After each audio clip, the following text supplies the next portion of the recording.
আর কি no system no চাই। প্রিয় কক্সবাজারবাসী, আপনারা জানেন পরবর্তী বাংলাদেশের ভবিষ্যৎ হচ্ছে বঙ্গোপসাগর ঘিরে। আমাদের পরবর্তী বাংলাদেশকে নিয়ে ভাবতে হলে অবশ্যই বঙ্গোপসাগরকে প্রাধান্য দিয়েই পরবর্তী বাংলাদেশকে ভাবতে হবে।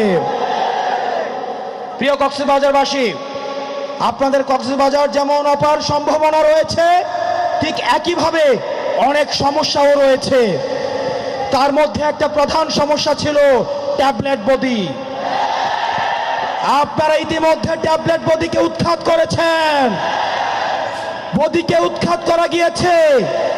এখন আমাদেরকে লড়াই করতে হবে ট্যাবলেটের বিরুদ্ধে, ইয়াবার বিরুদ্ধে, মাদকের বিরুদ্ধে।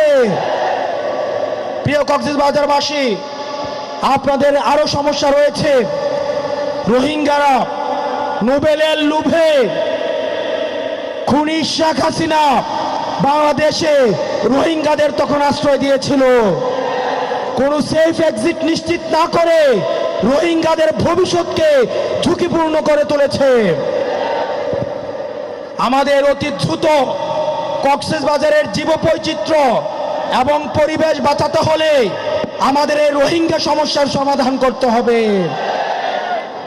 পরবর্তী বাংলাদেশের আমাদের এই পর্যটন শিল্পকে আমাদের প্রসার এবং বিকাশের জন্য যে কোনো ধরনের নীতি নির্ধারণের পর্যায়ে কথা বলতে হলে কক্সবাজার মানুষের সাথে কথা বলতে হবে। এখানের মৎস্য চাষীদের, লবণ চাষীদের যে ন্যায্য হিস্সা সেগুলোকে নিশ্চিত করতে হবে। আমাদের ব্লু ইকোনমির জন্য আমাদের এই বঙ্গোপসাগরের আমাদের যে ভূমিকা, সেই ভূমিকাকে স্বীকৃতি দিতে হবে।